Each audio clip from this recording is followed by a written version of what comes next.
આ તરફ અરવલ્લી જિલ્લામાં પણ કમોસમી વરસાદને કારણે ભારે નુકસાન પહોંચી રહ્યું છે। ભિલોડામાં ગાજવીજ સાથે કમોસમી વરસાદ ખાબક્યો હતો। અહીંના રીંટોડા, ધોલવાણી અને મોહનપુર સહિતના વિસ્તારોમાં ભારે પવન ફૂંકાયો। પતરાના શેડ પણ ઉડી ગયા। મોટાભાગના વૃક્ષો પણ ધરાશયી હોવાની આ તસવીરો સામે આવી રહી છે। આ ભારે માવઠાને કારણે અહીં ખેડૂતોને પણ પારાવાર નુકસાની ભોગવવાનો વારો આવ્યો છે।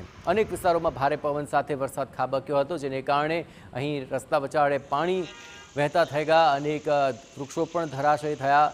મકાનોના છત અને પતરા પણ ઉડ્યા હોવાની વિગતો અત્યારે મળી રહી છે। આ તસવીરોની અંદર ગાજવીજ સાથે કેટલો કમોસમી વરસાદ વરસ્યો અને કેટલી નુકસાની થઈ તેનો સ્પષ્ટ ચિતાર જોવા મળી રહ્યો છે। મોટાભાગના વૃક્ષો અહીં ધરાશયી થઈ હોવાનું આ તસવીરોની અંદર પણ જોવા મળી રહ્યું છે। ખાસ કરીને અહીંના પતરાના શેડ પણ ઉડ્યા અને મોટાભાગના વૃક્ષો પણ ધરાશયી થયા, જેને કારણે લોકોને નુકસાની ભોગવવાનો વારો આવ્યો છે।